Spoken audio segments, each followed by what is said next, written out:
तो किसी मित्र ने गुजारिश की है कि डीएमटी पे कुछ बोलिए। डीएमटी एक साइकेडेलिक ड्रग है। मतलब 2 प्रकार के नशे हैं। एक तो साधारण नशा है भांग वगैरह का। तो लेकिन एक दूसरे प्रकार का है, ये साइकेडेलिक ड्रग जिसको बोलते हैं, ये आपके परसेप्शन को बदल देता है।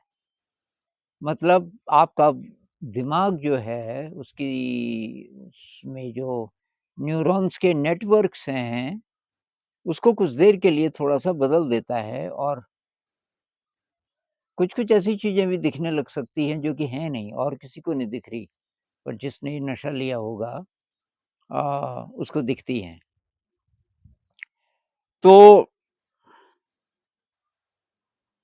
ये जो ayahuasca कोई प्लांट है और इसमें भी यही है मुख्य चीज़ डीएमटी, जिससे नशा होता है वो डीएमटी है और इसको साउथ अमेरिका में, ये मेक्सिको में और जगह बहुत पहले से लिया जाता है रिलीजियस सेरेमनीज़ में। आपने कार्लोस कास्टेनिडा का नाम शायद सुना हो। कार्लोस कास्टेनिडा 60s और 70s के बहुत कमाल के राइटर। तो ये कोई एंथ्रोपोलॉजिस्ट था जो कि साउथ अमेरिका में वहाँ के जो लोग, उनकी जो पुरानी कल्चर है उसको स्टडी कर रहा था और वहाँ किसी को उसने गुरु बनाया और ये तब उसमें ये भी ज़िक्र आता है कि ये एक मशरूम का ज़िक्र आता है, लेकिन ये ayahuasca भी एक चीज़ है। इसमें जड़ी-बूटियाँ वो मिलाते हैं और उससे तब ये डीएमटी का जो दुष्प्रभाव है वो ज़रा कम हो जाता है। लेकिन ये 60s से वैज्ञानिकों ने इस पे रिसर्च करनी शुरू की और इन्होंने ये जो डीएमटी है, इसको आइसोलेट कर लिया, इसको अलग कर लिया। मतलब पता कर लिया कि इसका स्ट्रक्चर कैसा है। तो अब एक चीज़ बहुत इंटरेस्टिंग मुझे लगी कि ये है आपका डीएमटी का स्ट्रक्चर। ये इसमें ये बेंजीन है फिर ये देख लीजिए आप और ये है सेरोटोनिन, ये है सेरोटोनिन ये वाला और ये है डीएमटी। ये डीएमटी है, ये सेरोटोनिन है और दोनों में देखिए बहुत चीज़ें मिलती-जुलती हैं, बहुत कम फ़र्क है। तो सेरोटोनिन वो चीज़ है जिसकी कमी से मेंटल डिसऑर्डर होते हैं, कमी से या ठीक से फ़ंक्शन नहीं कर रहा है। कोई लिंक है इसमें जो मज़ा आता है जिन लोगों को, इसमें ये जो सेरोटोनिन से इसका जो लिंक है, ये भी एक बात हो सकती है। और वैसे ये और भी एक मेस्केलिन है, उसका भी सेरोटोनिन से बहुत मिलता-जुलता है। ये मेस्केलिन है और ये सेरोटोनिन है। देखिए इसमें भी आपको काफ़ी समानता नज़र आ रही होगी। अच्छा ये एलएसडी है, लिसर्जिक एसिड और इसमें भी ये ज़रा बड़ा स्ट्रक्चर है, लेकिन सेरोटोनिन वाली चीज़ इसमें भी है। इसके अलावा एक सिलोसाइबिन है ये भी काफ़ी मिलता है सेरोटोनिन से। तो ये तो ख़ैर ऐसे ही मैंने नोटिस किया कि ये सेरोटोनिन वाली चीज़ें इन सब में हैं। अब बात ये है कि बहुत सारे लोग सोचते हैं कि ये डीएमटी शॉर्टकट है, मेडिटेशन से तो बहुत साल लगेंगे और तब जाके रिज़ल्ट्स आएँगे। और ये वो लोग हैं जो सोचते हैं कि मेडिटेशन से किसी प्रकार की तरंग आती है अंदर, अच्छा लगता है। जबकि ये मुख्य मकसद नहीं है। मेडिटेशन का मकसद है शुद्धिकरण और उस शुद्धिकरण की प्रक्रिया में आपको पेनफुल एक्सपीरियंसेस भी हो सकते हैं। कई-कई साल तक ये हो सकता है कि कुछ मज़ा नहीं आ रहा, दर्द ज़रूर हो रहा है। और अगर आपको पता है कि ये दर्द क्यों हो रहा है, क्योंकि शुद्धिकरण हो रहा है, तो आप उसको जारी रखेंगे। अब ये जो डीएमटी है, कुछ लोगों का आर्गुमेंट ये है कि भई क्यों ना लें? क्योंकि ये साइंटिस्ट भी बोल रहे हैं कि भई ये डीएमटी से कुछ मतलब कुछ तो होता है ब्रेन में जो अच्छा फ़ील होता है लोगों को, तो नुकसान क्या है? तो इससे पहले तो मैं अपने एक दोस्त का एक्सपीरियंस बताता हूँ, इसका अच्छा ही असर हो ये ज़रूरी नहीं है। तो ये बात अमेरिका की है, मुझे एक फ्रेंड ने बताया, अपने फ्रेंड के बारे में कि वो उसके सर्कल में कुछ लोग ये ले रहे थे कुछ टाइम से डीएमटी और ये इसको बोला कि तू भी ले इससे तो बहुत मज़ा आता है। इसने डीएमटी लिया, इसकी जॉब थी अच्छी खासी बहुत रिस्पेक्टेबल जॉब थी और डीएमटी लिया और 4 राक्षस पहले तो सपने में आते थे और उसके बाद वो जागे हुए में भी आने लगे।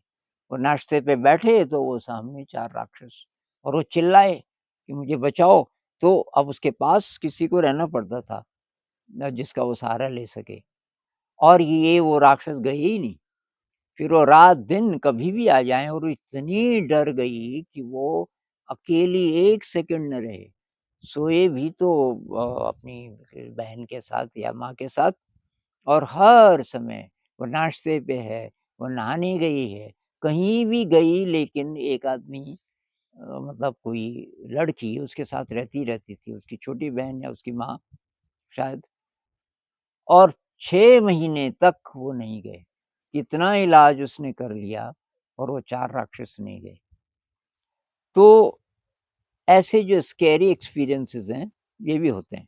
अब मान लीजिए कि आप लेते हो ये डीएमटी, आप बोलते हो भाई मुझे तो नहीं होते, ये डरावने अनुभव तो मैं क्यों ना लूँ? तो भई आपका उद्देश्य क्या है? अगर आपका उद्देश्य है कि मुझे स्वयं को जानना है, जो कि हम ध्यान से कोशिश करते हैं, ब्रेन को रीवायर करना है परमानेंटली, ये टेम्परेरी होता है जो असर है, कुछ ही मिनट होता है और इससे कोई लास्टिंग चेंज नहीं आता ब्रेन में और फिर बहुत सालों तक जब आप लोगे तो इसका किक भी नहीं मिलेगा आपको।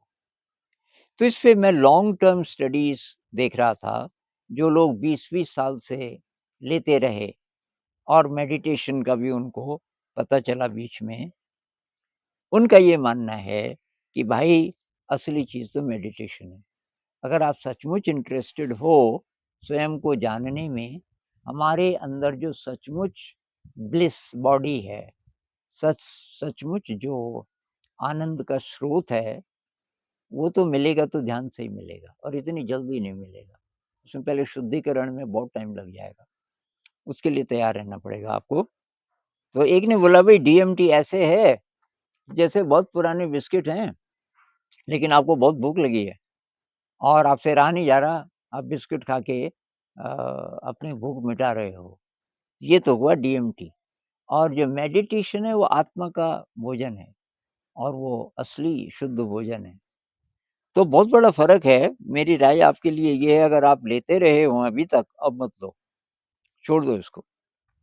मैं एक और इंसान को जानता हूँ, अभी उनकी डेथ हो गई, तो वो ये एलएसडी लेते थे। 70s के दशक में उन्होंने बहुत ज़्यादा एलएसडी लिया, तो बाद में छोड़ तो दिया और अब वो मुझे पूछने लगे, "यार तू ये जो मेडिटेशन करता है इसका फ़ायदा क्या है?" मैंने उनको बताया, इससे तो मेरी ज़िंदगी बदलने लगी कि मैं भी कि यार कि मैं ट्राई करता हूँ, मैं 2 मिनट भी नहीं बैठ पाता। तो मैंने फिर इस पे स्टडी की कि इसका कारण क्या है? तो ये ब्रेन के उस एरिया को कमज़ोर कर देते हैं, जिसकी ज़रूरत पड़ती है मेडिटेशन में।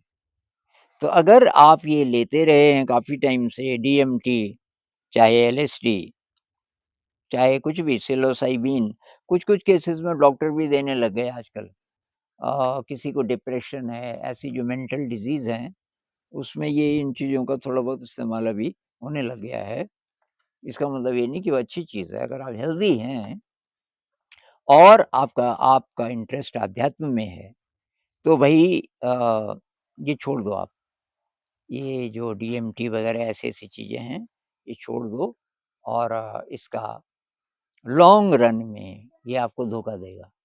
लॉन्ग रन में ये आपको अभी चाहे आपको लग रहा है कि इससे साफ किक मिल रही है और मैं कुछ लोग एक साथ करते हैं, ये भी और मेडिटेशन भी, तब आपको पता कैसे चलेगा, मेडिटेशन से क्या हो रहा है और इससे क्या हो रहा है। तो लास्टिंग चेंज चाहिए आपको, तो आप मेडिटेशन ट्राई कीजिए। वैसे भी कृत्रिम चीज़ की मदद क्यों लेनी है?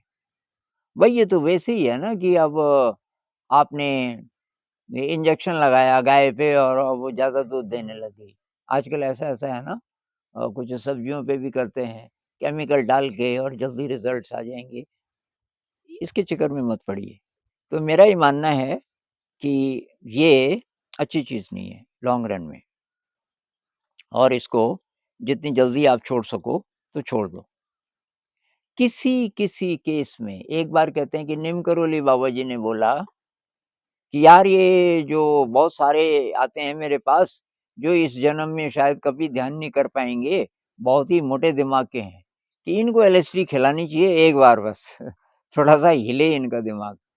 तो ऐसे किसी केसेज़ में कोई एक आध बार ले भी ले कि कुछ हिला दिमाग में, और उसके बाद उसको विश्वास आया कि यार मैं मेडिटेशन ट्राई करूँगा, कुछ ब्रेन को होता है। जब ड्रग से होता है तो ड्रग तो कुछ भी नहीं है ध्यान के सामने।